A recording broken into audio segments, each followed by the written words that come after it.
Hello po, good morning po sa lahat. Good morning, sir. Morning, sir. Morning po. This Morning, is sir. Morning the po. last meeting. So Morning we'll have po. the presentation. Morning po. Morning, sir.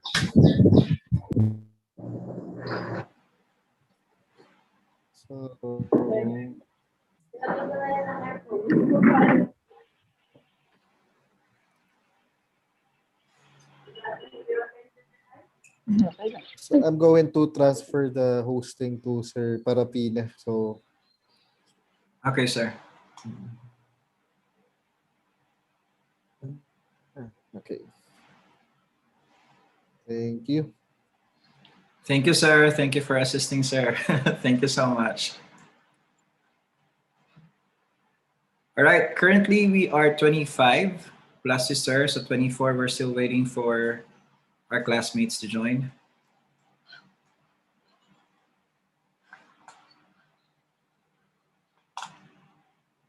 Magandang umaga po. Group 3, please get ready. And group 2 and group 4, where is Miss Sarah, our MC?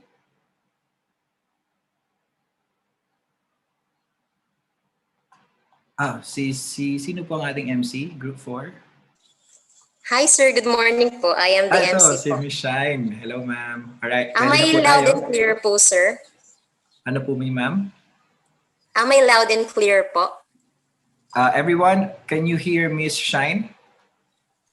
Yes, Yes, po. sir. Narinig Yes, po. Yes, po. sir. Po. Yes, Thank you ma'am. so much po. Yes po. Ma'am, are you a member of our committee team group? You can request me anything you need for the Zoom there. Okay, sir. Thank you so much. Yes po. All right, group number 1 and number 2, please get ready for our program proper. Thank you.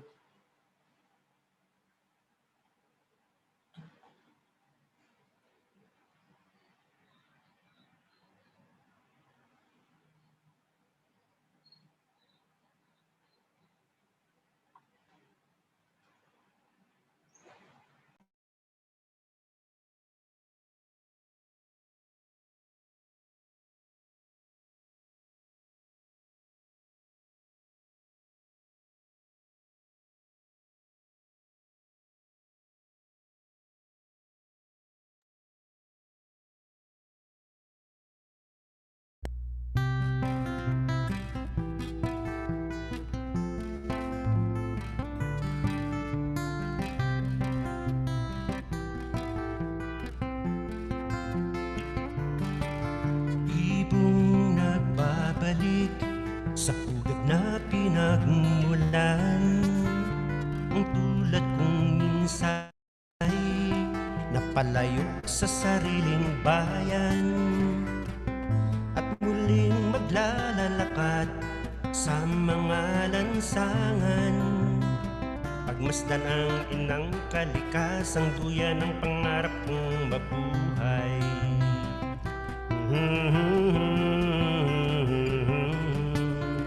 Sa lilim ng isang puno sa may daan, muling tutugtugin ang mga nakaraan at sabay na mag-aawitan sa himig ng kalayaan. Itong ating inang bahayang perlas ng dagat silangan.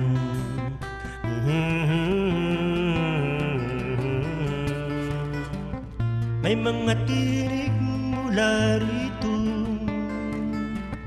mayamang batis ng mga kwentong bayan, mga yugtong saksi ang lipunan sa mga pangyayaring pinipiping kasaysayan.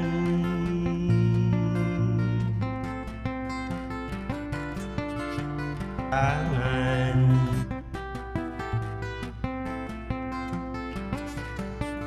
habang nakaraan. Ang bawat panahon, ang takbo ng buhay, marahang gumugulong. Ang kanyang katahimikang nagduya ng aking kamusmusan, ang nagbulong sa aking kamalayang may agos ng mga along himagsikan.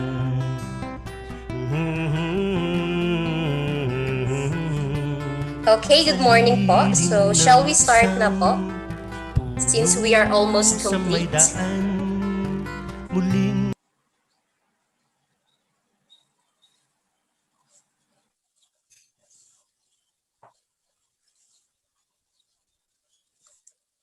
Hi, Sir Chris. Are we already complete na po ba? Oh, currently we're only 24. Okay, admitting two other participants. Now we're 27. Sir, are we good to start or shall we wait for everyone to be complete po? We can start by 9 o'clock if time Okay. permits. All right. Okay, sir. Thank you so much po. All right. Miss Shide, sa committee po tayo mag-usap, ma'am. Add Okay ko po po. kayo. Salamat po. Yes po.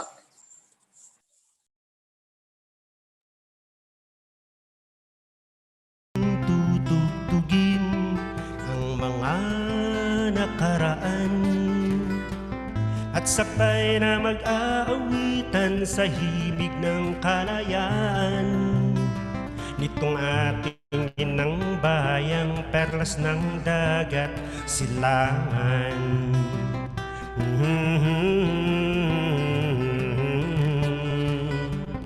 May mga tinig mula rito, mayamang batis ng mga kwentong bayan, mga yugtong saksi ang lipunan sa mga pangyayaring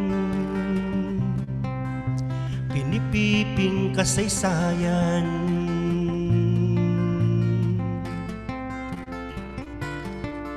Ibong nagbabalik sa pugad na pinagmulan, ang tulad kong minsay napalayo sa sariling bayan at muling maglalalakad sa mga lansangan, pagmasdan ng inang kalikasang duyan ng pangarap kong mabuhay.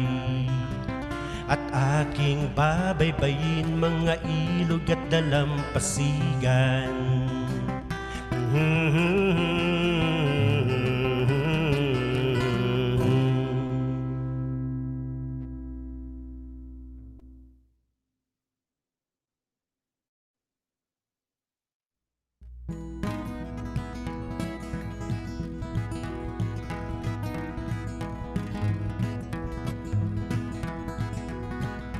Kay sarap ng buhay doon sa lalawigan, sa lihim ng isang pawid at kawayang bahay.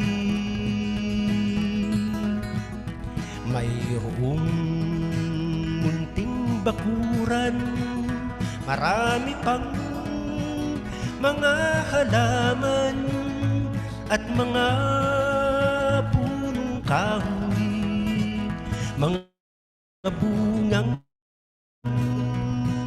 naghihilugan. Malapit sa tabing dagat at ilog na galing gubat, kung kaya sa maubulam ay mayroong mapagkukunan, mga isdang tabang at alat, lunti ang mga gulay at iba't ibang buti.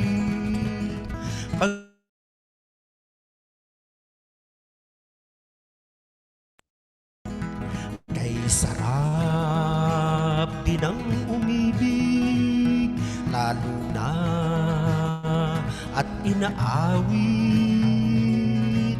sa himig ng kundimang harana sa lalawigan. Sa mga sulyap at titig para nang nasa langit, buhay ko ay masaya sa piling ng aking sinta. Buhay ko sa lalawigan, duyan ng kalikasan. Sa ihip nitong hangin, amihang nagdaraan. Hindi ko malilimutan tahanang lalawigan sa malawak na dagat. Buhay puno na may pangarap sa malawak na dagat. Buhay puno na may pangarap sa malawak na dagat. Doon kami naglalaya.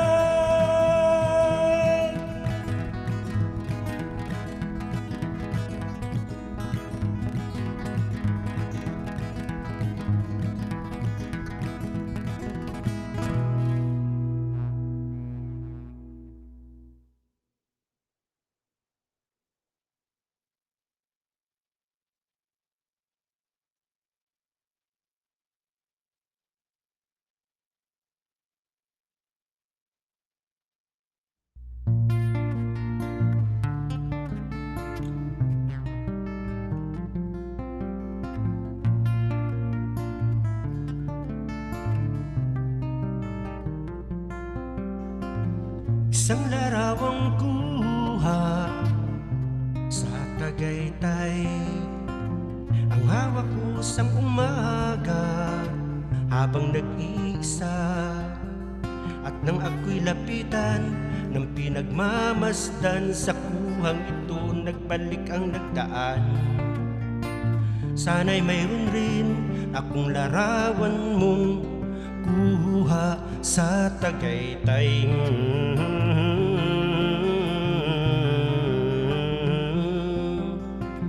Tagaytay ay naghihintay sa bawat isa. Mapalad rin ikaw, di ba? Ang sabi ko sa kanya. At nang lumisan, Tagaytay ang naging daanan ng himig ng aking pagsinta.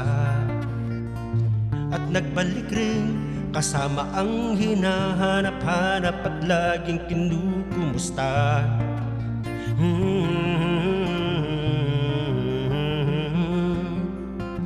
Isang umaga'y lumisan rin ang aking mahal. Hindi ko rin maiwasang mag-isip malumbay. Ang lagi kong hiling, sana sa paglalakbay kasama mo rin ang awit ko. At sa Tagaytay, doon magsasama inang kalikasan, ikaw at ako.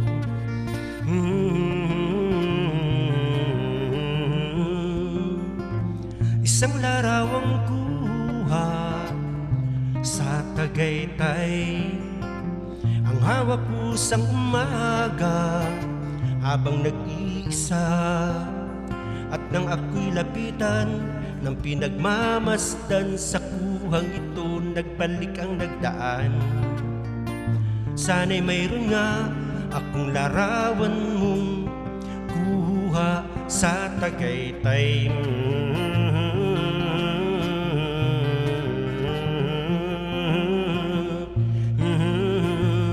Larawang kuha sa Tagaytay. Larawang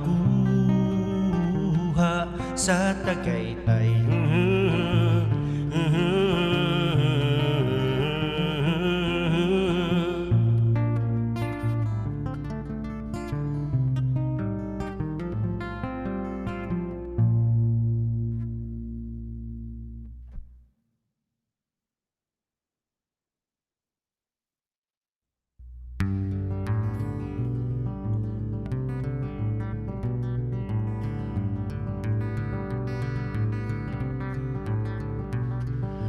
Kay ganda ng araw na nag-aanyaya, may payong naulap parang dalaga. Hanap niya'y kasamang bantay ng kalikasan, sa ating paligid mabuting kaibigan. Sa bundok at patag, sa hangin at gubat, sa tubig at lupa, diwa ay ilatag.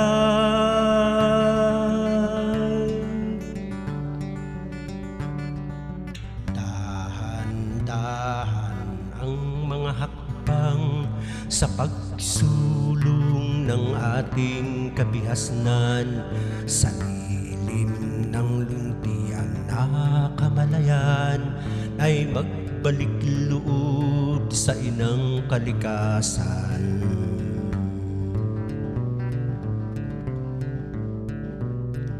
Sundan natin ang daang paraiso, sa likas kayang pag-unlad patungo tayo.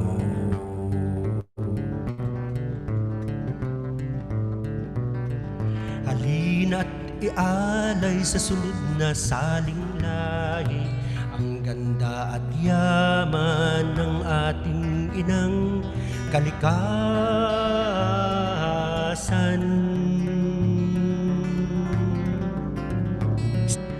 Kay ganda ng araw na nag-aanyaya, may payong naulap parang dalaga.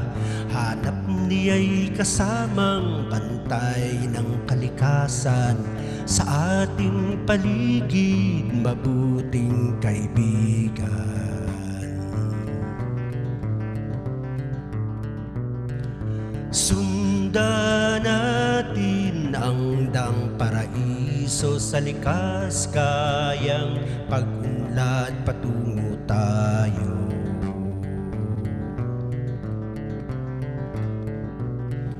Sundan natin ang daang paraiso, sa likas kayang pag-unlad patungo tayo.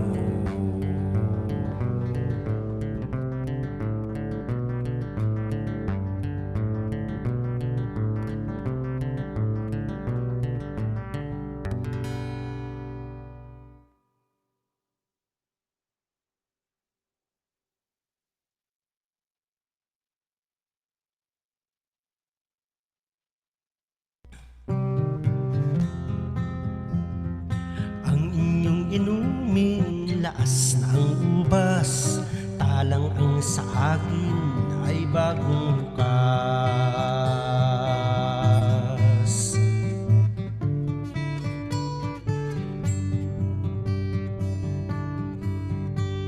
Hindi kataka-taka kung walang makitang bunga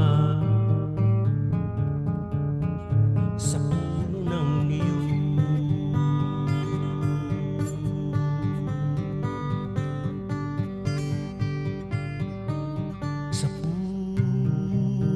puso nito ay mayroong nangangari, magtutubang taga-bukid,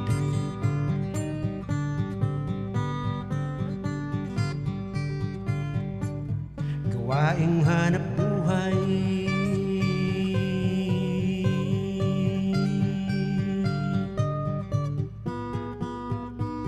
magpungos ng tangala.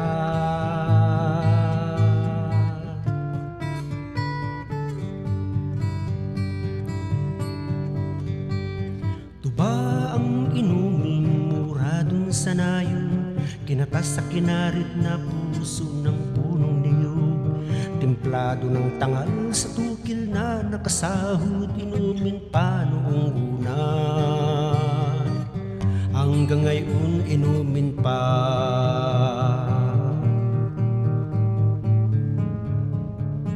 Sartin ang latakan, damawa na ang sakaan. Di basta maabot ang alta syosidad, ano man ang okasyon dun alak nila'y di kalidad. Kahit naman tubala ang gayak sa pagdiriwang sa buhay ng sangtulad ko, kagalakay inti-intiro. Sa bawat bul na susukat, ang tama at kapasidad. Ampay puhang ang nagawandang, ito'y payong bulantingan. Bawat inom sa lumbo ay sa tiyan mo alagay. Ang pag-inom nitong tubay may tawag ng kalikasan. Revolusyong masamang damo sa banggi ay namamatay. Tungtungang tilhang ang tinapyas na hagdanan, paparoon sa palupong laboratoryong karitan. Nitong mga rit na sa balikat balaguit, lalagyan ng tubang hukas, batang nakawayan. Magpatarato ng maaga, produktong yugtik mininyot anong gana. Di rin basta-basta ang pagsalimpapaw sa isang layugang puno na sa hangin ay pagiwang-giwang. Ay sa tanggang malaibay ang kalagayan ng bayan, purbahit pihong tubay, inumin na akasuray. Waras wagang uga ang palapaay, dangan nganit gamu. Di basta maabot ang alta syosidad, ano man ang okasyon dun alak nila'y di kalidad. Kahit naman tubala ang gayak sa pagdiriwang sa rasyon ng katulad ko, kagalakay intintiro.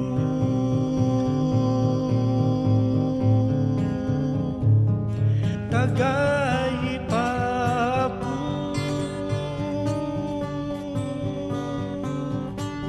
ay wag lamang tinaw.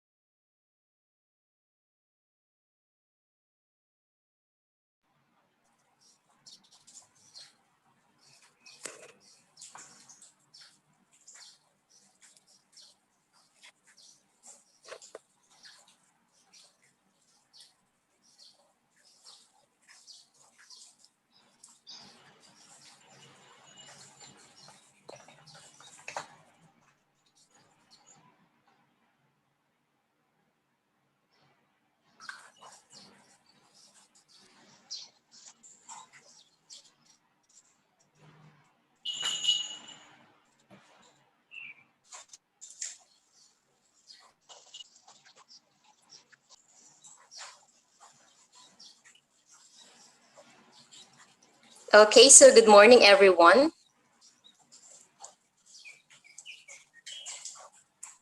Morning, ma'am. Morning, ma'am. Good morning. Morning po. Morning po. Okay, so I think we are already complete, right? Yes po. Okay. Thank you so much, sir. Okay, so we are now here So we are now on the final on our course. So we are very lucky to have this course, to offer this course. Because in other schools, so this course is very expensive, right, Sir Randy? So the basic Nihongo course or subject is very expensive. So I think if you enroll in this course, so I think it is 14,000 for the tuition.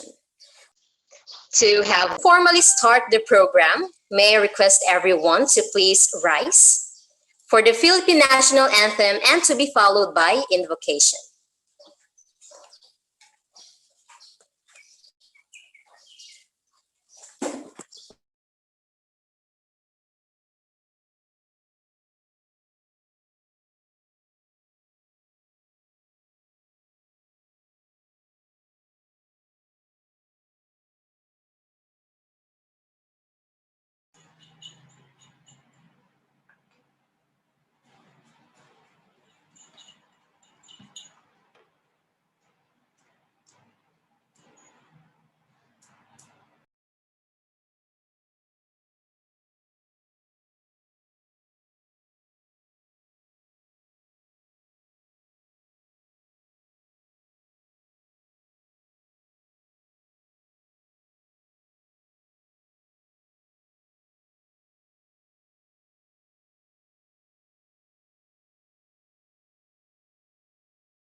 Yan ang pambansang awit ng Pilipinas.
Try that.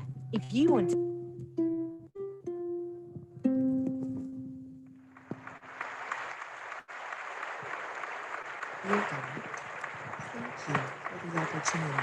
One of the things I'm interested in is how songs can help people experience themselves in a different way or catch themselves in habits that are no longer productive. Help And us build a team I'm that has hampered love with the and national respect anthem. at I'd its like to core. share that with you. So this is an illegal Give us act the which we all strength to share. So we continue now have a working for special your bond. kingdom in this Okay, time of illegal. need. Pakisara ng pintuan, pare. Lord, You remember your come first and day in give us the school? inspiration Lala ni to be the Papa best we can be. May we be a shining example of your goodness and truth within, wherever we are. Inspire our thoughts, discussions, and ideas, and continue to remind us that all that we do here today, all that we accomplish, is for the pursuit of truth for the greater glory of you. We ask these things in your name. Amen.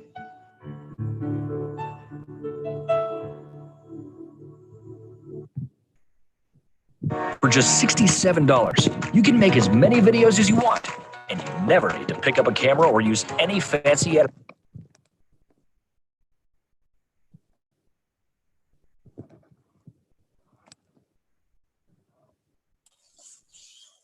Okay, so thank you so much, Ma'am Glay. Okay, so may I request everyone to please practice the netiquette. So because when we are in face-to-face class, so we are listening to our professor or the students are listening to us attentively. So may I request everyone to please open their cameras. Okay, so we need to embrace the new normal. We need to adopt the netiquette. Okay, so if there is someone speaking, so we're going to mute our microphones.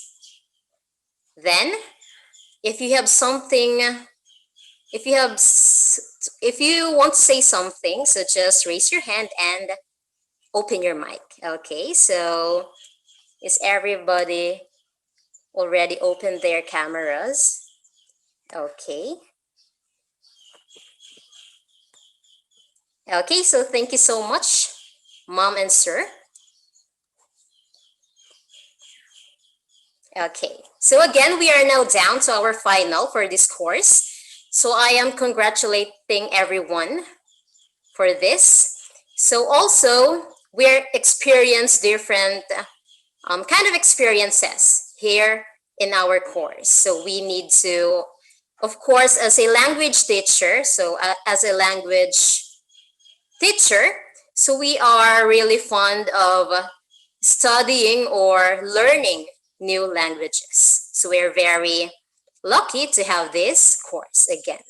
Okay, so to give us some remarks before we start our Pecha Kucha presentation, let us have Dr. Randy T. Nobleza, our professor in Basic Nihonga.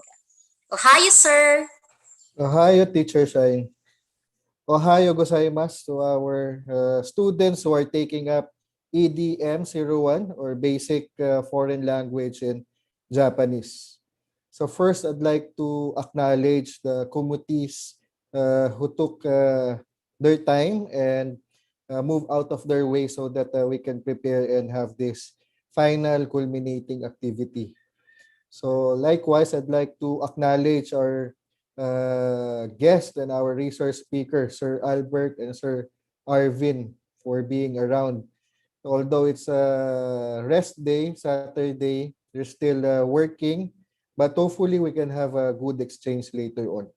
So let me just begin with saying that we are still celebrating the National Arts Month this February. So we already have started last Thursday, the 35th anniversary of EDSA Revolution. So we had the premiere screening of our Siklab Society performance. And also February marks the 101st the founding anniversary of Marinduke. So last February 21, we celebrated the founding anniversary of Marinduque, which was part of Quezon before. That's why we have this connection, and our histories are intertwined. And I also like to acknowledge our undergrad students who are also taking note of these activities, because yesterday we already inaugurated the virtual Museum of MSc Culture and Arts unit. And this particular recording and live streaming would also be part of that virtual museum, which is curated in the MSc website at mscmarinduque.edu.ph. And also your proceedings for this course would also be part of the collection. So after today, or after this session, we also have the advanced course. They'll be having their Jishu to Chisu activity. So if you have still time, so please observe, because that's going to be taking place soon when you take up the advanced course EDM 02. And by tomorrow, we'll be having a couple of launch. So we'll have a launching of Kaoski's extended play. So that's what we are hearing for the last 20 minutes. A local musician and compositor of folk songs in Marinduque. So today, we'll be having the 4 districts of Quezon, and we'll have the pre-CAP forms, the Philippine Registry of Cultural Properties in selected towns of Quezon. So on that note, I salute our graduate students. So I'm sure you're going to do well, and I look forward to the fruition of your 7 meetings or less with this basic foreign language course. So Ohio minasan and Gambate minasan.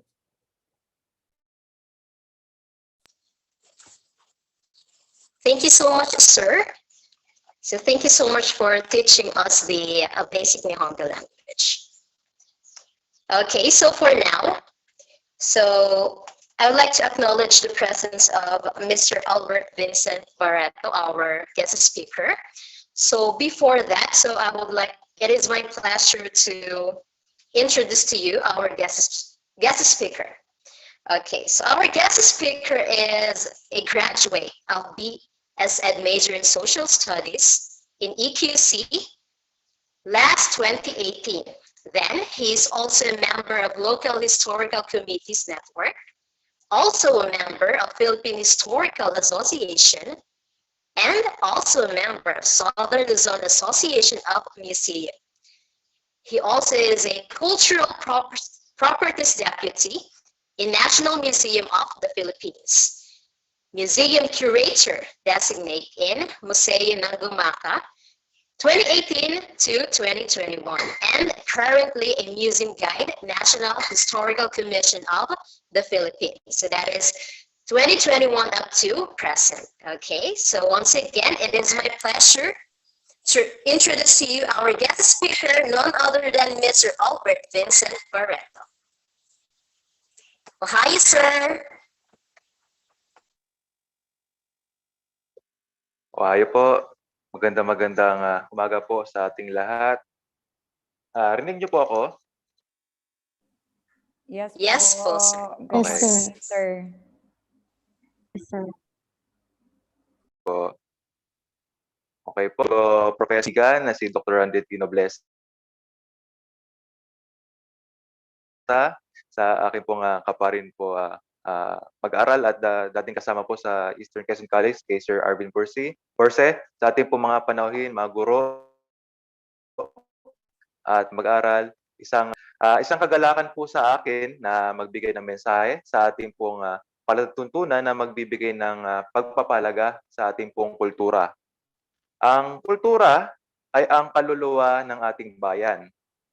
Ang kultura ay ating pagkakakilanlan. Ang kultura ang nagbibigay ng katauhan sa atin bilang isang Pilipino. At higit sa lahat, ang kultura ay ang ating kagalingan at karangalan. Isang paraan ng pagmamahal sa ating bayan po ay ang pangangalaga at pagtatampok nating pamanang kultura. Ngunit paano ba natin mapapangalagaan at maiitampok ang ating pamanang kultura? Tayo po bilang isang mamamayan na may interes sa ating pamanang kultura, tamang-tama po itong naging activity po ni Sir Randy dahil tayo po bilang may interes, magsimula muna tayo sa pagkilala sa ating sariling bayan sa pamamagitan ng pag-imbentaryo ng mga cultural heritage o cultural properties ng heritage ng ating bayan ay tinatawag din pong cultural mapping. Na ito po ay sinusuportahan po ng ating isang National Cultural Agency which is po ang National Commission for Culture and the Arts. Dito nga po sa cultural mapping ay tinatala po natin ang ating tangible, intangible at natural heritage. Sa tangible heritage ay nandito po ang ating mga immovable cultural heritage tulad ng mga gusali, struktura, mga monumento, parke at iba pa. Sa tangible heritage din po, nandito rin po ang movable cultural heritage tulad ng mga antigo, mga aklat, kasulatan, heritage po, ay nandito po ang mga pamanang kultura na maiipasa lang sa pamamagitan ng kalaman ng isang tao. Halimbawa na nandito ay mga tradisyon, paniniwala, wika, kapistahan, sayaw, kaalaman sa pagluluto, paglilikang sining at iba pa. Ang intangible heritage po, magandang heritage na madali pong mawala sa atin. Dahil ito po ay kaalamang nasa tao, kaya pag ang tao po ay nawala, kasama rin po mawawalang kaalaman na ito. Kaya kailangan po mapag-aralan at maitala po natin ito. Meron din po tayong natural heritage na kung saan dito po sinasagawa ang gawaing pangkultura tulad ng mga ritual at pinagmumula ng paniniwala, halimbawa ay sa mga kuweba, bundok, batis, ilog, dagat, iba pang anyong lupa at tubig. Sa natural heritage din po, nagmumula ang mga materyales na ginagamit natin upang maisagawa ang kultura. Kaya importante sa atin ang mga gubat na kung saan nagmumula ang mga punong kahoy na ginagamit sa paglililok at iba pang likang sining, mga halaman at hayop na ginagamit sa mga ritual at katutubong medisina. Lahat po ng mga nabanggit nating mga kategorya sa pamanang kultura ay mahalaga. At kapag naitala at naibentaryo natin ang ating mga pamanang kultura, ay makabuo tayo ng isang kolektibong pagkakakilanlan bilang isang taga-Quezon at Pilipino. At ito po, base po sa aking personal na karanasan, ang ginawa po nating pag-imbentaryo ng ating pamanang kultura ay ginagawa na rin po ng inyong lingkod. Simula pa lamang nung nag-aaral pa lamang ng kolehiyo sa Eastern Quezon College. College pa lamang po ako ay advocacy ako na po na mapangalagaan at ipakilala ang pamanang kultura ng bayan ng Kumaca. Ginawa ko po ito na walang hinangad na kapalit. Madalas po akong kumikilos na ang tanging gamit lang ay allowance ko po sa eskwelahan at ang puhunan ko po ay lakas, pagtitiyaga at ginawa ko po ito mula sa puso at may pagmamahal. Sinumulan po namin ang advokasya sa pamamagitan ng pagre-record ng mga makasaysayang mga gusali sa Gumaca at iba pang mga gusali na higit sa 50 years old. So pasok po ito sa, may batas po tayo sa heritage which is RA 10066 o heritage law. Nandito po ang ito na po ang pinakabatayan po natin patungkol sa ating kultura, sa ating cultural heritage, pangalaga po nito. Sa aming pagre-record po ay dito namin nalalaman ang mga kwento ng bawat gusali na nagbibigay halaga sa significance. So pag nagre-record po kami, hindi lang po basta luma, kailangan alamin po natin yung halaga o significance po ng isang cultural property. Halimbawa po rito sa Gumaca ay struktura na tinayo pa noong panahon ng Kastila tulad ng Kutang San Diego na ginamit upang ipagtanggol ang bayan laban sa mga pirata. Katedral ng Gumaca na isa sa pinakamatanda at malaking simbahan sa 4th District ng Quezon. At meron ding sinauna at pinakamagandang balon sa Gumaca na kung tawagin ay Kuloong na matatagpuan sa harap ng munisipyo. Mayroon din mga makasaysayang mga bahay na iba ay tinuluyan ng dating Pangulong Quezon. May lumang istasyon ng tren na kung saan huminto ang sinasakyan tren ng Gobernador General ng Pilipinas noong panahon ng Amerikano. may mga bahay at gusaring paaralan na ginamit bilang himpilan at garrison ng mga Hapones noong World War II. Lalong pumukaw sa aming interes ang mga mahalagang mga gamit tulad ng mga antigo at mga lumang litrato na nagbigay sa amin ng pagtingin tungkol sa kasaysayan ng bayan ng Gumaka. Nagsimula rin po kami mag-interview ng mga nakakatanda sa ating bayan. Taglay nila ang oral history at kaalamang bayan na kailangan nating maisulat bago pa man sila lumisan sa ating mundo. Inalam din natin ang mga sining, paniniwala at tradisyon na tanging makita lamang sa bayan ng Gumaka. Halimbawa na nandito ang Aranyat Baluarte Festival, mga sayaw tulad ng Ota Gumakenya, mga natatanging likang kamay tulad ng mga bilao, abaniko, pagluluto ng mga kakanin tulad ng tigoy sa tanahot, puto, bawat iba pa. Sa bandang huli, ang resulta ng aming pagtatala ay nakabuo po kami ng isang kolektibong pagkakakilanlan bilang isang taga-Gumaka. Dahil dito po ay nakipagtulungan po kami sa aming lokal na pamahalaan ng Gumaka. Dumadulo po kami sa mga pampublikong mga pagpupulong na may kinalaman sa pamahalang kultura. Nakipagtulungan din po kami sa ating pambayang turismo upang itampo ang bayan ng Gumaka sa pamamagitan ng mga heritage tours na magdadala patungo sa makasaysayang mga lugar sa Gumaka.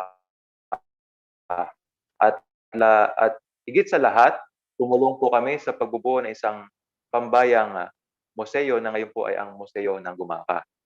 Nandito po ngayon sa Museo ng Gumaka na aming binuo nung ako po ay nagka-college pa lamang po.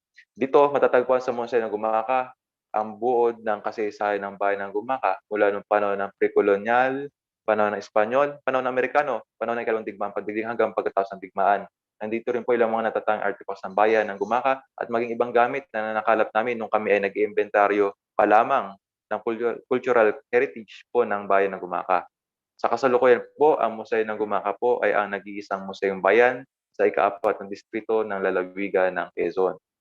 Sa Museo ng Gumaka po, makikita ang source of pride ng bayan ng Gumaka. Sa tuwing pong ang aming Mayor Webster de Tago ay may mabisita, talagang di po niya makakalimutang dalhin dito sa museo upang ipagmalaki niya ang aming bayan ng Gumaka. Sa Museo ng Gumaka po, makikita ang karangalan at kagalingan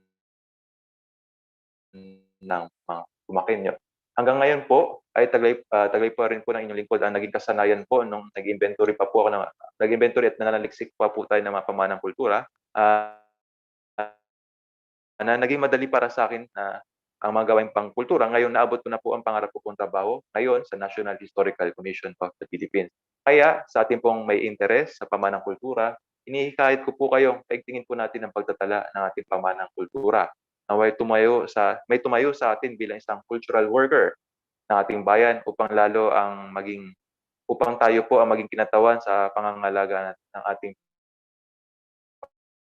pamanang bayan. Lalo mapapakinabangan po natin ang ating pamanang bayan sa ating pag-aaral at turismo. At ginagawa po natin ang pagtatala ng hindi lang basta pagtatala o pag-imbentaryo. Ito po ay paraan ng pagmamahal sa ating pong bayan. Muli po, magandang araw po sa ating lahat. Pagbati po sa lahat po ng mga mag-aaral po ni Sir Contino Blesa. At maraming salamat po at mabuhay po tayong lahat.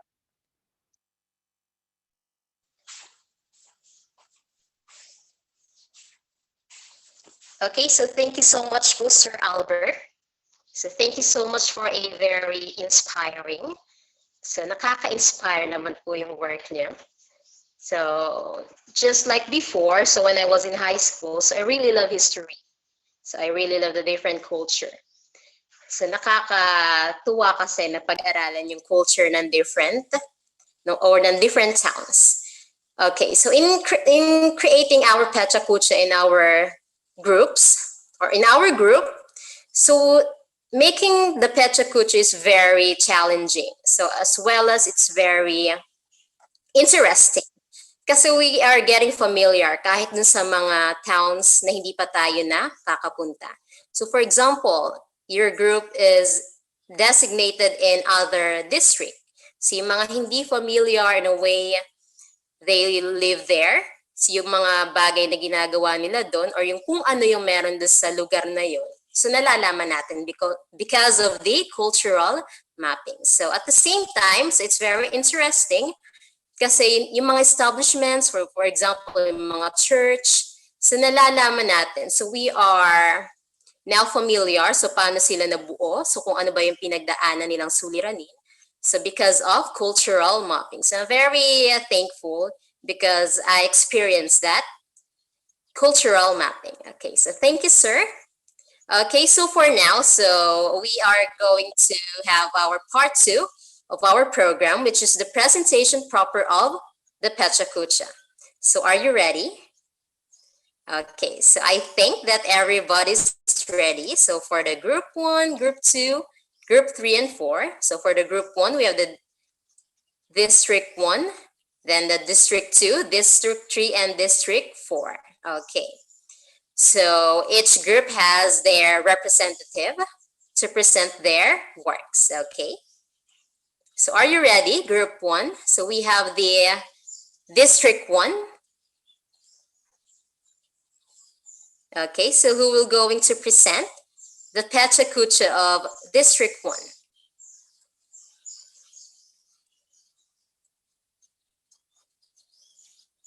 Okay, so you may raise your hand if you want to, or just open your mic if you want to say something.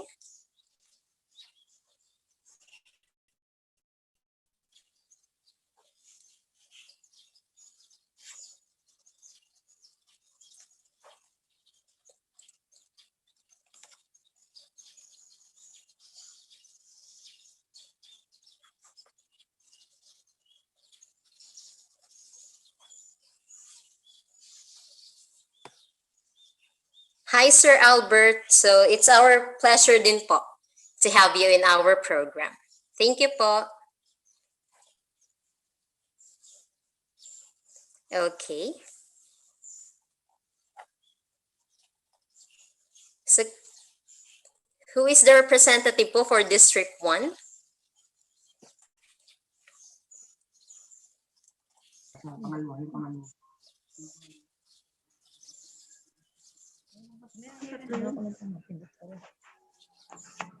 Okay, so if other group are already presenting, so kindly prepare for the next group.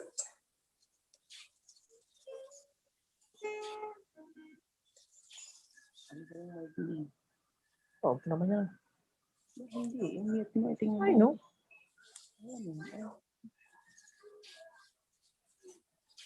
Oh.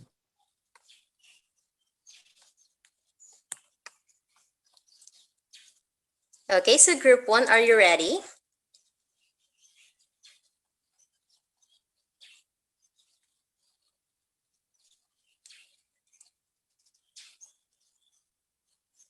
Any representative po from group 1?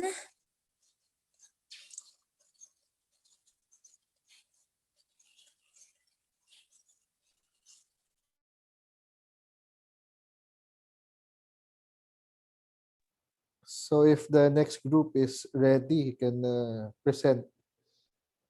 Then we'll just go back to the previous group. Okay, sir. Okay, so group 1, are you ready, or we shall proceed to the next group?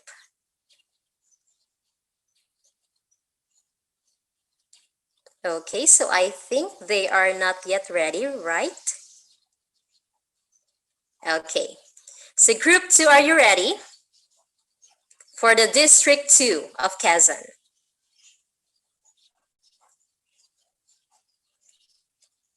May I ask who is the representative for group 2?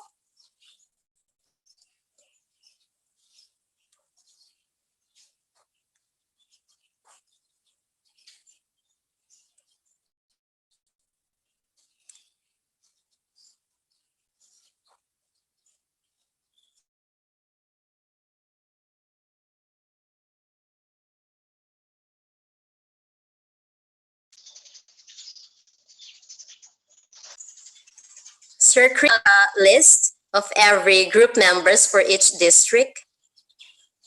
Okay, so there is someone sharing their screen. Okay, so group 1 is ready. Okay.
Good morning, everyone. This is the Pecha Kucha's presentation from First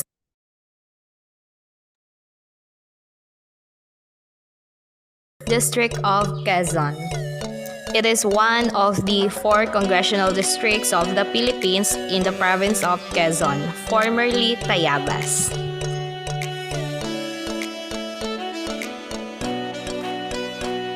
Quezon's former capital city of Tayabas and adjacent municipalities of Bordeos, General Nakar, Infanta, Humalig, Lukban, Mauban, Pagbilao, Panukulan, Patnanungan, Pulilio, Rial, and Sampaloc, Quezon. Basilica of St. Michael the Archangel is one of the 12 basilicas that can be found in the Philippines. Apart from being the largest Catholic church in the province of Quezon, it is also known for its huge change clock that is considered to be one of the oldest and biggest in Asia. Malagunlong Bridge is a 445-foot-long 5-span bridge built on 1840. It was the longest bridge ever made during the Spanish colonial. It is one of the 11 stone masonry bridges in the city that reminds them the importance of Tayabas.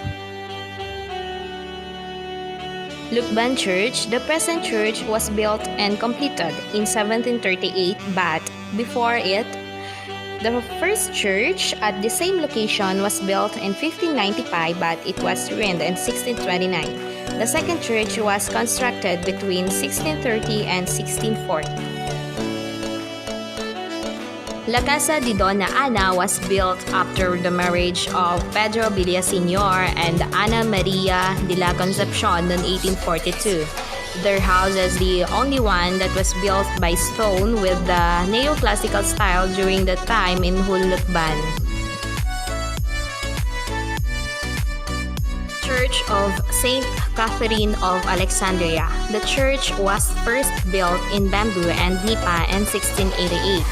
In 1845, it was rebuilt in stone and was completed together with the bell tower and convent.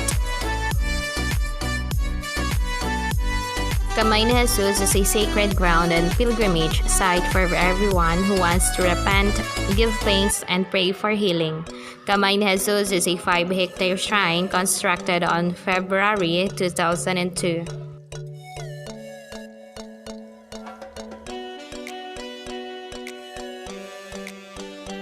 Mauban Church, first church and convent were constructed in 1647 and demolished in 1769. The second church collapsed during the 1880 earthquakes. Third church was built in 1891. Present church looks recently built.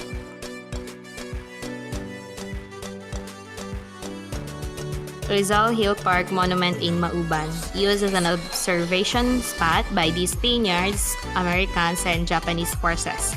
The hill that overlooks the town was called Calvario because it was the site of the reenactment of Jesus Christ's Calvary during Spanish era. Casa Comunidad de Tayabas, originally built with light materials in 1776. It was reconstructed in stone in 1831. After it burned down in World War II, it was reconstructed by the National Historical Commission of the Philippines and declared a National Historical Landmark in 1978. Pahiyas Festival. The Pahiyas Festival transforms the small town of Quezon Province from ordinary to exquisite sight. Originally a pagan harvest festival, it is now commemorated in honor of San Isidro Labrador, the patron saint of farmers. Maubanog Festival in Mauban, Quezon, showcasing its rich history and cultural heritage centered on the Christian faith and its buri palm weaving industry. It is the week-long event which is expanded town fiesta celebration supported by the National Commission for Culture and Arts. Mayuhan sa Tayabas, Hagisan ng Suman. The clamor for Suman and other pabitin as their sweat, strength, and rivalry pervade in the air. Impelled by their yearly paneta or sacrificial devotion to San Isidro, they participate in Hagisan ng Suman believing that the bounty gathered and their stocks economic upliftment. Baptismal font of Lucban. You can find in the Heritage Museum the original retablo baptistery of Lucban Church. Lucban Church is one of the many century-old Catholic churches in Quezon Province, and retablo baptistery is believed to be actual baptistery in which Hermano Puli was baptized. Ramahan tradisyon sa Mauban. Ito ay popular sa tawag na bulaklakan ng kadalagahan at kabinataan. Ito ay isang tradisyon na nakagawian at nakamulatan ng mga Maubani na ang intensyon ay pasalamatan ang iginagalang na puon ng Roman Katoliko. Pansit Habhab. Lucban has its own version of pansit. It is made of noodles and placed on banana leaf and served without utensils. The experience is eating straight from. One of the restaurants serving this dish is Badis. It is the original store in Lucban. Longganisan Lucban is a famous native delicacy in Lucban, Quezon. This longanisa is quite similar to vegan longanisa and chorizo de Bilbao, the famous garlic sausage from Spain. It has a stronger garlic flavor and a bit more sour compared to other longanisa recipe. Infanta suman is also made from glutinous rice and is wrapped in the usual buri palm leaves. However, what makes it unique is a variety of its size packaging. Infanta suman usually measured about 2 to 3 inches and is usually packed in a group of 20 other suman.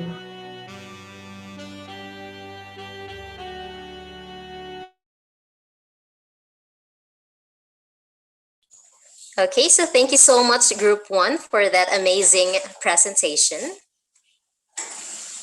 Okay, so hi, Sir Randy. So after all the presentation po ba, magbibigay ng si Sir Arvin ng kanyang mga message po, or It would be good if we could have all the presentations first so that Sir Arvin can comment right after the presentations. Okay, sir. Thank you so much. Okay, so that's it for Group 1. So let's proceed now to the Group 2, which is for the 2nd District of Quezon.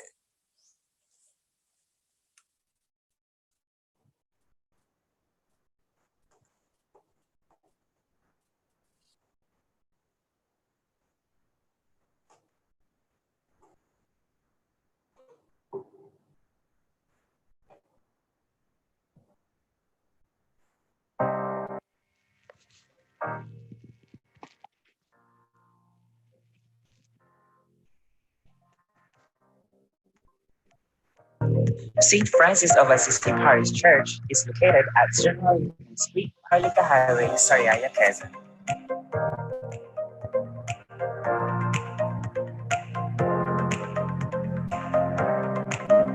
St. Francis of Assisi Church is a Roman Catholic church located in Sariaya, Quezon. Based on the historical marker of the church, the first structure was constructed in 1599. The second church was built in 1605, but it was replaced by the third church in 1641. The main features of the church include the old baptistry located at the first floor of the 4-story church belfry that contains old bells. Connected to the left side of the main structure is a 1922 convent that was erected during the term of Father Policarpio Trinidad. Inside the church is the old retablo and 2 side altars containing old images of saints and an 18th century replica of the medieval Santa Cristo de Burgos of Spain.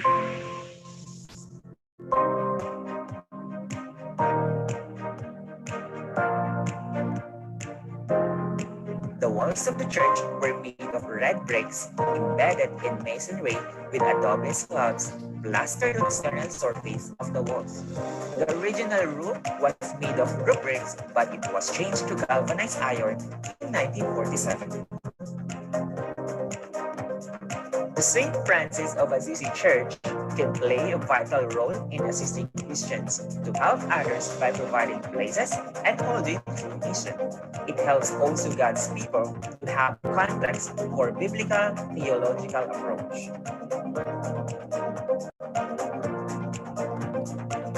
education in religion and morality. The people in this area who attend service or hear message of empowerment in this kind of situation like global pandemic outbreak can make someone feel good and have a positive mindset. The image of Santo Cristo de Vargas arrived in the country in 1770, together with the miraculous image of Misra Señor Randalos de San Parados.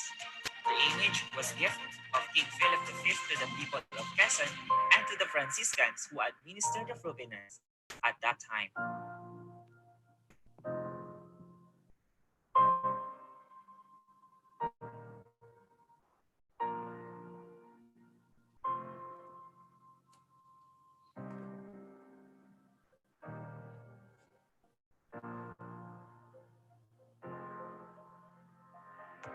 The image wears different sets of tapes that were given by his devotees for centuries as their thanksgiving for all the miracles that our Lord granted to them.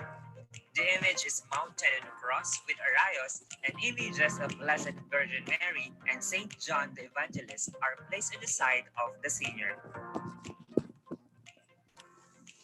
This is the old photo of Santo Cristo de Burgos at the back of Sariaya Church in Taclo.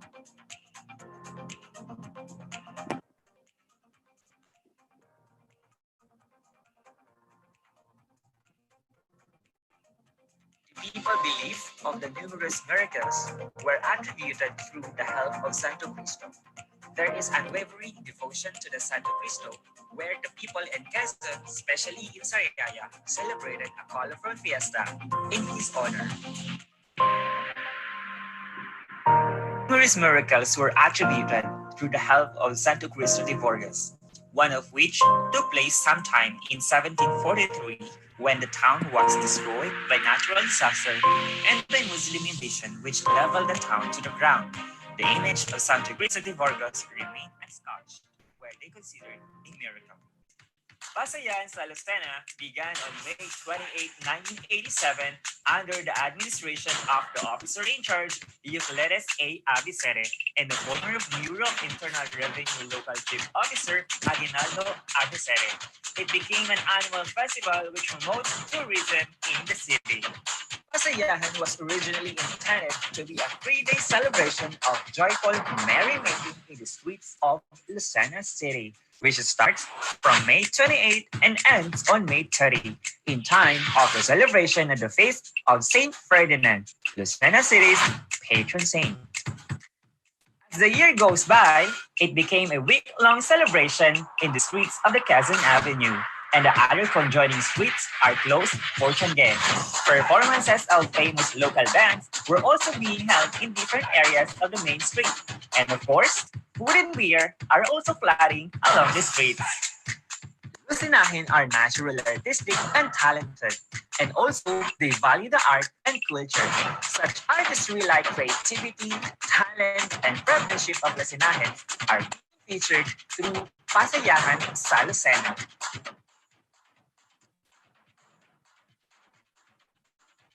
There is also a very colorful Flores de Mayo where the members of the Quezon Designer Association of the Philippines showcase their best collection, and the main highlight of the celebration is the grand parade of the Mardi Gras.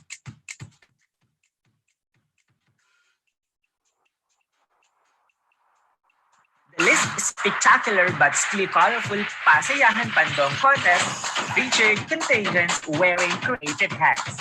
The Pasayahan also featured photography contests, singing contest, battle of the bands, and of course, the Bini-Bini Pasayahan.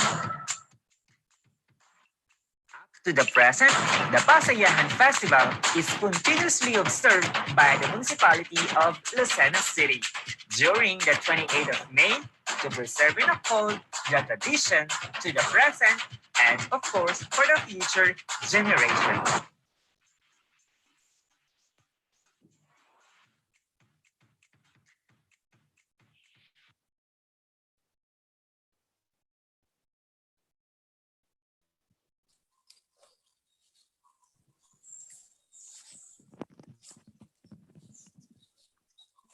Okay, so thank you so much, Group 2.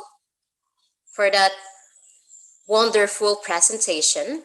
So actually in District 2 of Quezon, so there are a lot of historical places. There are a lot of ancestral homes. So most especially in Sariaya, Candelaria. So there are some in Tiaong. So because I am currently teaching in Tiaong, Quezon, so that's why I am very familiar with those places. And District is really amazing place. Okay, so for the group 3, we have the District 3 of Quezon. So are you ready, group 3?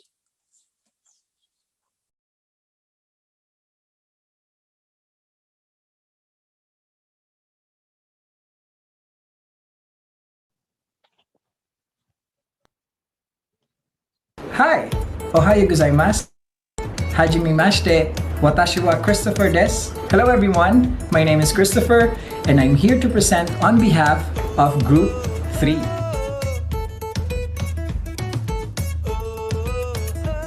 Before we start, let me introduce to you my group mates. Miss Charlene, Miss Emily, Miss Miniela, Miss Karen, Miss Janice, Miss Glynis, Miss Nanime. Let's take a brief history of Quezon Province. Quezon is the largest province in Calabarzon region and is primarily agricultural in nature. It is the 8th largest province in the country with a total land area of 8,706.60 square kilometers. It was originally called Caliraya or Calilayan after its capital town, which is now Unisan, upon its creation in 1591. However, around the middle of 18th century, the capital was transferred to the town of Tayabas, which then also changed the name of the province to Tayabas. I'm here today on behalf of my group, as I said, to present to you the pre-cup form or the Philippine Registry of Cultural Property. So our pre-cup forms has 3 categories. Number 1, the tangible immovable cultural properties. Number 2 is the tangible movable cultural properties. And number 3, the intangible cultural properties. So I'm here to walk you through to our district. Welcome to District 3, which is composed of the following towns: Agdangan, Buena Vista, Catanawan, General Luna, Macalelot, Mulanay, Padre Burgos, Pitogo, San Andres, San Francisco, San Narciso, at Unisan. So here you go. Our first entry for our first category of our pre-cup form is Villarosa, Korea Ancestral House. Originally built in 1900s, the current owner of this century-old house is Atty. Correa, a former mayor of Pitogo. Now retired in politics, he spends the day showing visitors the antiques inside the house, including the room where President Manuel L. Quezon stayed at, and telling historical stories from his time, with old chairs, tables, photos, paintings, and an old barometer. The Villarosa Correa Ancestral House and the pictures inside it tells a very rich history of Pitogo. The said house is currently under fair condition and may be exposed to some conditions beyond our control.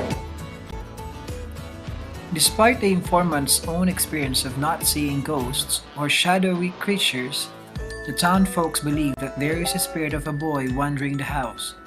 According to Mr. Taray, when soldiers came to visit the house, the rifle accidentally fell and shot the boy to death. Since that day, his ghost is seen in the window, stairs, and they usually see these apparitions during festivals. Now let's go to our entry for our second category, which is the tangible, movable heritage. Our entry is the vintage or old piano previously owned by Doña Esther Villarosa. The piano was owned by the late Esther Villarosa. It is found on the second floor of the old ancestral house located in Pitogo, Quezon. This is described by the informant as an upright piano around 1900s. This kind of piano is scarce today. It was made with exotic woods and lavish carvings.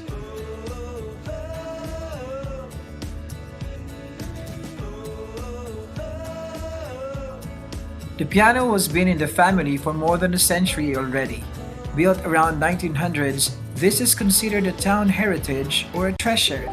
It has been played on for several town personalities in Pitogo, including Manuel L. Quezon, and even its locals during town festivities. The vintage piano was not just a good source of home entertainment during their times, but also a sign of status and prestige of the Villarosa family. It was played for every visitor who came in the house for each and every festival, for rehearsals, and it symbolizes the love for music of the Patagonians. Now let's go to our third category, and our entry is the Tikoy industry of Macalelon. Tikoy industry in Macalelon, Quezon started with Eloisa Luna Fornea. This industry is already more than 50 years. Its success lies not only on the recipe itself but more so on how it is being prepared. Tikoy is one of Quezon's pride. It is very popular for its finest taste. Tourists from all over the country never fail to buy tikoy once they visit the place. It even reaches other countries. The biggest order that they had this year is 15,000 boxes. The peak for their orders started from months of December to April. The tikoy community doesn't seem to be bothered if their recipe spread to other places. We were lucky enough to be given a copy or ways of making tikoy the Macalelon way. But of course, tikoys from our very own Eloisa Special Tikoy is one that rises above any competition. And there you have it. These are our entries for the three categories. We have the Villarosa Correa Ancestral House. Next, we have the vintage or the old piano previously owned by Doña Esther Villarosa. And third, we have the tikoy industry of Macalelon. Arigatou gozaimasu. Thank you for watching, and we'll see you in the next one. Bye!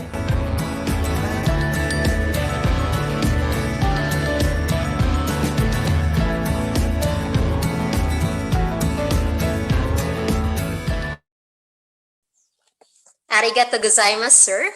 Okay, so thank you so much, Group 3, for that very informative presentation. Okay, so let's now proceed to the last group. So that last but definitely not the least. Okay, so we have the 4th Congressional District of Quezon. So let's give it up for the Group 4.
Miss Shide, sino po ang sa Group 4?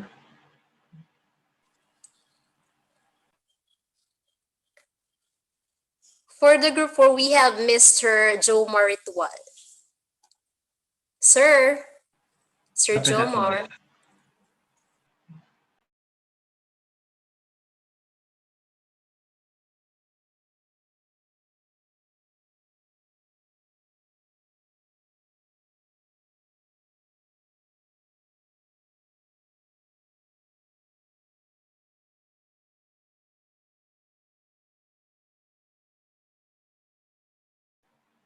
Miss Shine, do we have a backup presentation for Group 4? I could play it on my station.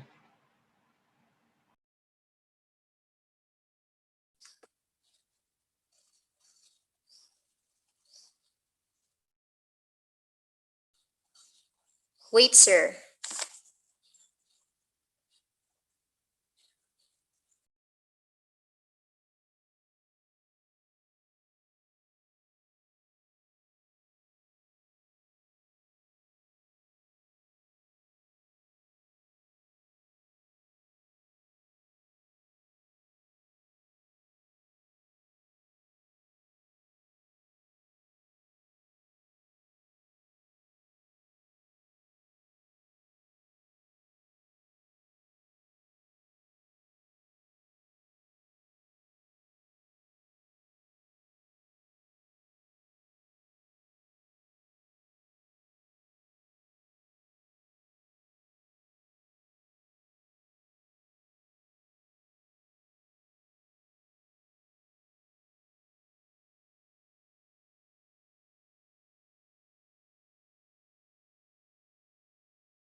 Sir Jomar, are you still with us?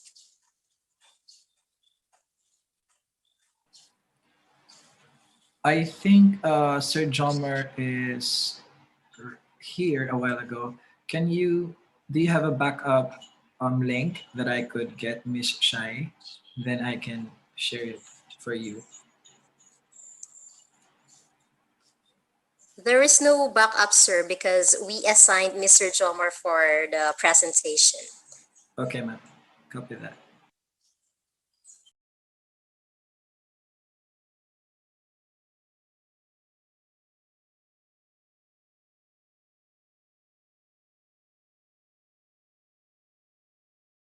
So rather than wait for the last group, can we have the comments with Sir Arvin? And if we have time, we'll end with the presentation. So anyway, you already submitted the Pecha Kucha slides in our Google Classroom. So we'll dispense with the giving of the certificates for the participants, but we will honor our guest speakers, Sir Albert and Sir Arvin, with their certificate of recognition. So can we move to the last part of the program? So while waiting for the last group, anyway, they are the last group.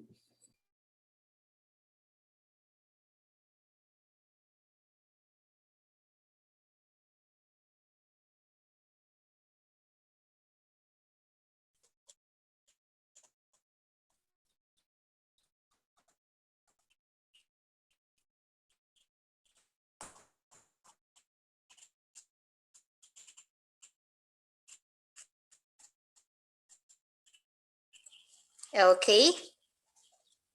For the last group to present their Pecha Kucha. Okay.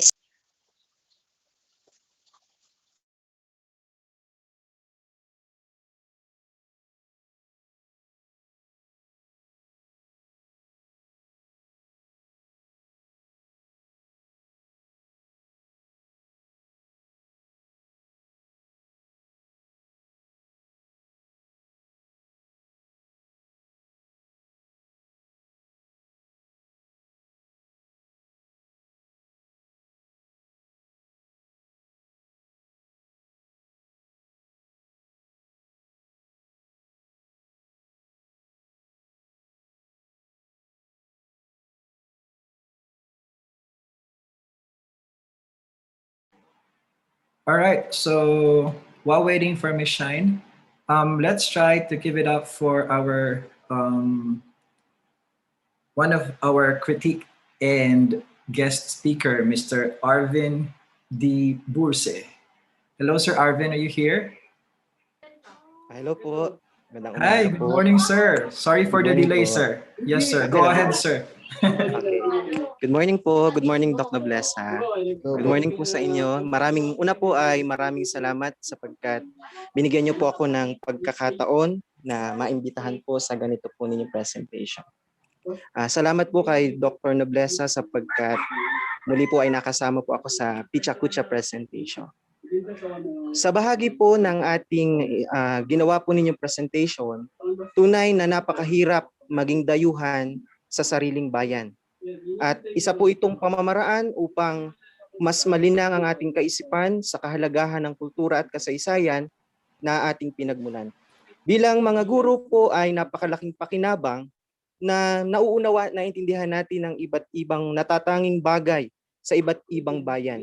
Sapagkat sabi nga po, ang isang taong walang sapat na nalalaman sa kultura at kasaysayan ng bayan ay masasabi nating mangmang sa kasaysayan. Subalit ito ay isang pagkakataon at paraan upang maihatid po natin sa ating mga mag-aaral kung ano ang natatangi at meron sa ating bayan, maging sa ating lalawigan. Ang lalawigan ng Quezon ay tunay na pinagpalang lalawigan sapagkat hitik sa kasaysayan at mga natatanging kultura na dapat pagyamanin. At tayo po bilang isang mga guro mula sa inyo pong ipinakita, tunay na kamangha-mangha ang mga bagay na nakita natin sapagkat mula sa unang distrito hanggang sa ikatlong distrito, maging sa ikaapat na distrito na ipakikita po mamaya, tunay na pakikinabangan natin ang mga bagay na ito. At sana po ay magamit natin itong paraan upang maihatid natin sa ating mga mag-aaral, sa ating ginagawang mga pagtuturo, na payamanin at pagyabungin ang kahalagahan ng pagkakaroon ng natatanging kultura at kasaysayan sa lalawigan ng Quezon. Tayo po bilang mga Quezonian ang isa sa magiging tulay upang ipabatid sa ating mga mag-aaral na mahalin natin ang bawat bayan na ating pinagmulan upang ang lalawigan ng Quezon ay tuluyan at tunay na sumulong.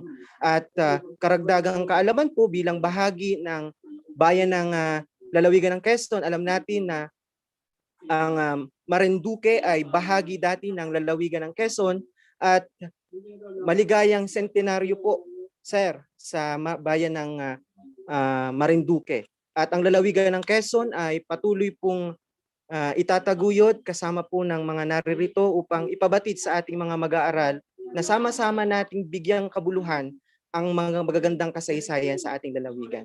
Salamat po sa karagdagang impormasyon na ipinakita po ninyo mula po sa unang distrito hanggang sa ikatlong distrito at maging sa kasalukuyang magpe-present po sa ikaapat na distrito. Alam nating lahat ng iba rito ay ngayon lang natin na nakita na meron palang ganun sa ganyang bayan. At katunayan po, kasama po ang aking mga kasama ngayon, galing po kami sa Bosque Cave sa bayan ng Gumaka. At actually, kabababa lang po namin habang kinokontak ko po si Ma'am Kazel Borja, sabi ko po ay kung aabot ako hanggang alas 9, hanggang alas 10, kami po ay galing sa Bosque Cave dito po sa bayan ng Gumaka. At tunay pong kamangha-mangha. At kayo po, iniimbitahan namin kayo, magtungo po kayo sa bayan ng Gumaka sapagkat tunay na napakarami pong nagagandang tanawin at may babahagi rin natin sa ating ginagawang mga pagtuturo. Sir Noblesa, maraming salamat po at binabati ko po kayong lahat sa inyo pong magandang Pecha Kucha presentation. Maraming salamat po sa inyong pag-imbita.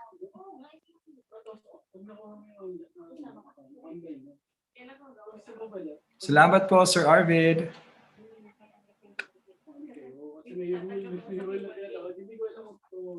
Okay, so thank you so much, Sir Arvin. Still, we can't reach Mr. Jomar Ritual po, but our group mates are talking about it. Okay, so while waiting for the presentation of the group 4, we are now in the comments of Mr. Arvin for the Group 1, Pecha Kucha, as well as in the Group 2 and Group 3. Okay.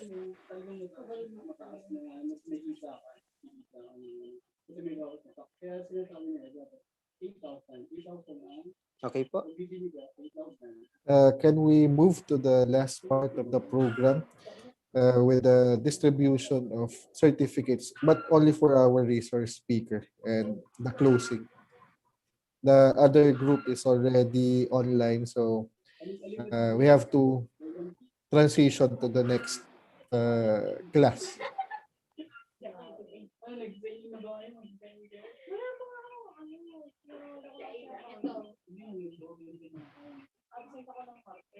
Sign up ba? Hindi ako sabi ko lang ulit. Sign up ka.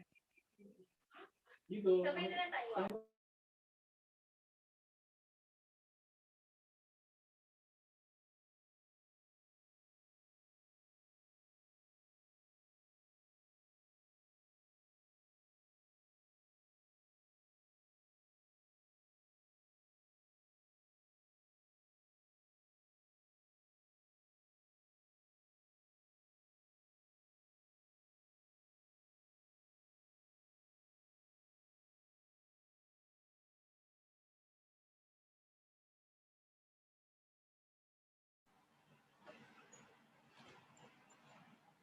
Hello, sir.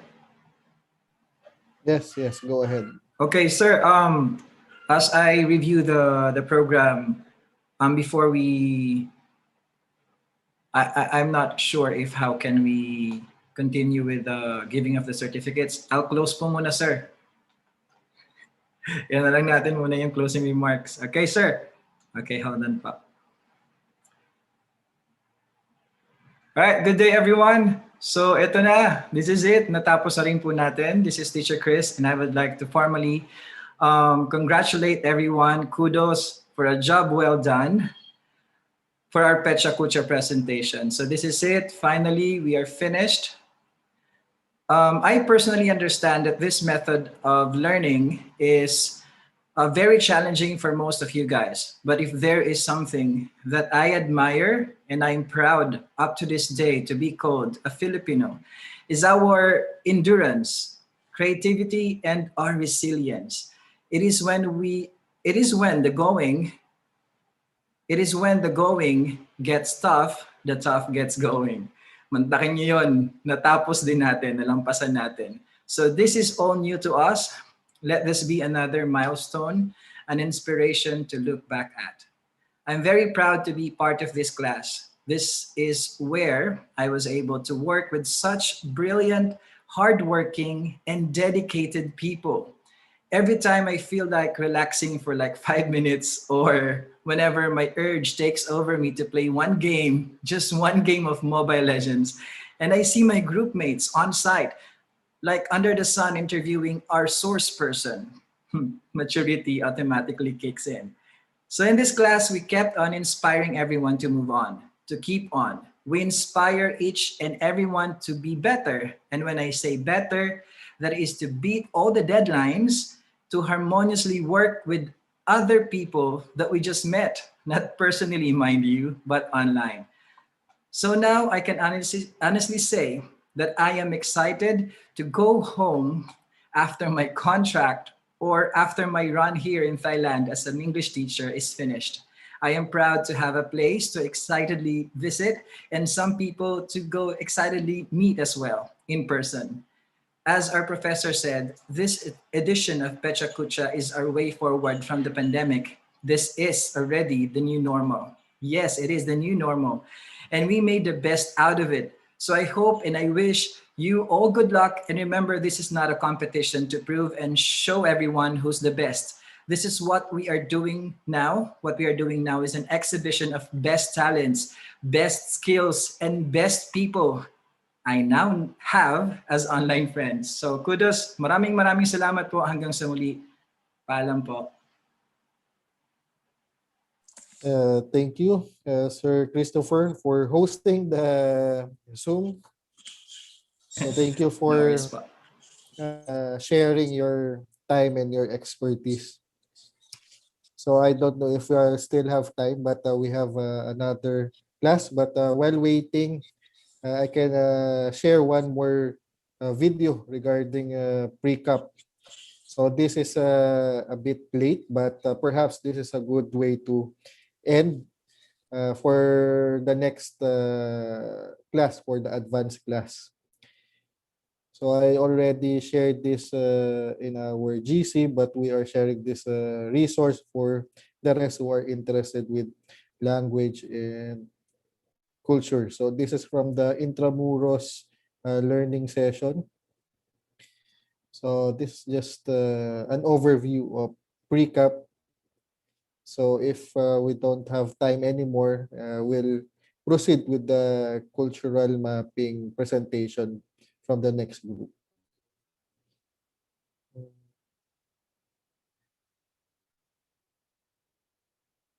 Okay. I'll just share my screen and the audio. So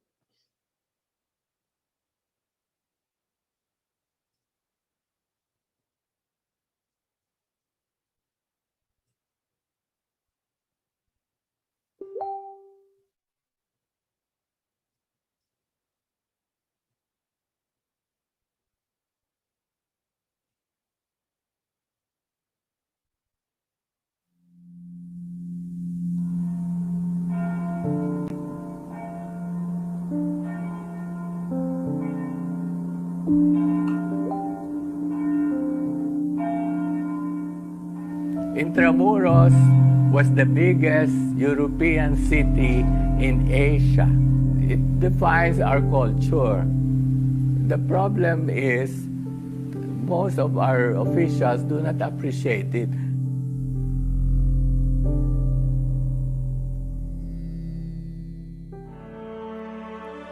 It's important because it's part of our history, part of our heritage, and one of the few physical evidences remaining of the Spanish period of Philippine history. There are many good stories about Filipinos, people who headed the construction of the walls. The carvers were Filipinos also. It was a very exciting time. That's what I remember most, having a restoration force as big as Intramuros was at the time. Well, didn't exist anywhere in the country. When we came into Intramuros to work, what are we restoring? We do not know. How did it look, except for the ruined walls? That's why we have to dig pictures and pictures and pictures just to be able to provide a background. And in the early days, it was really a dead town. Even when Casa Manila was finished, we would make whatever pakulo just to bring in people. The greatest satisfaction I had was the presence of a good team because basically the three of us were the ones who set the initial directions of the Intramuros administration.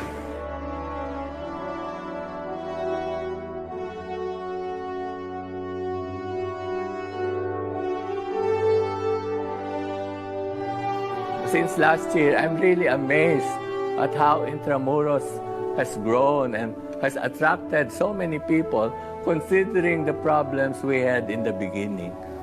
They have thousands of people coming here and all of them are paying entrance fees, restaurants, all those chalets. Can you imagine?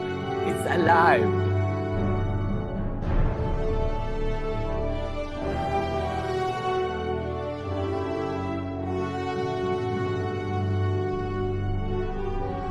You have many people saying that Intramuros should not be preserved because it is a colonial memory and that should be erased. I don't think so. So it's about time that our people should see Intramuros is not just a symbol of colonialization, but a symbol of our spirit to rise above that.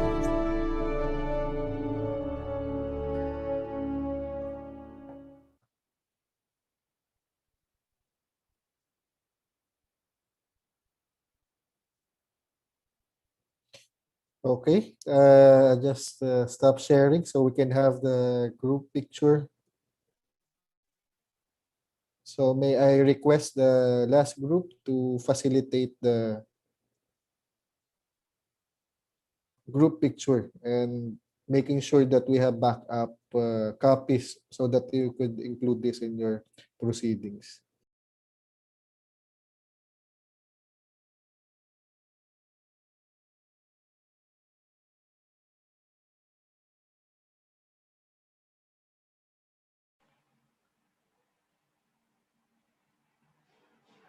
All right, group 2. Anyone taking or calling the shots? Are you guys ready?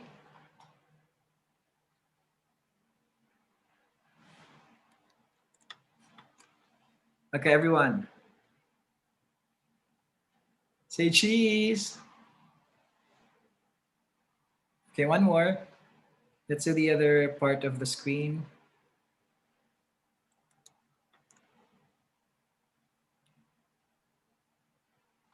All right, one more.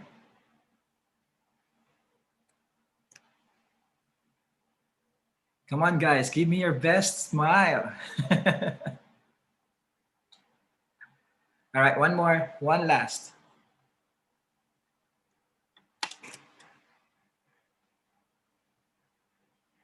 Yay! Thank you so much, Sir Randy. Thank you Maraming salamat po. We're very sorry for keeping you po for your next class. Thank you po No sa ating worries. mga guest speakers. Sir Albert and Sir Arvin, thank you po. So, Sir Albert and Sir. much appreciated. So Miss Borja and the rest of the group from the certificates. So please send them with the signed copies. So on that note, thank you. We'll move to the next presentation. So see you online. Keep safe. Ohio gozaimasu. Ohayou gozaimasu, sir. Thank you. Bye. Thank you very much. Thank you very much. Thank you, sir. Thank you, sir. Thank you so much, Thank sir. you po. Thank you, Thank classmates. Thank you po. We're done. So if you need the link of our call, I will grant you access. Just message us in our group. I will give you the link of our call po. Sir Christopher, Yes po.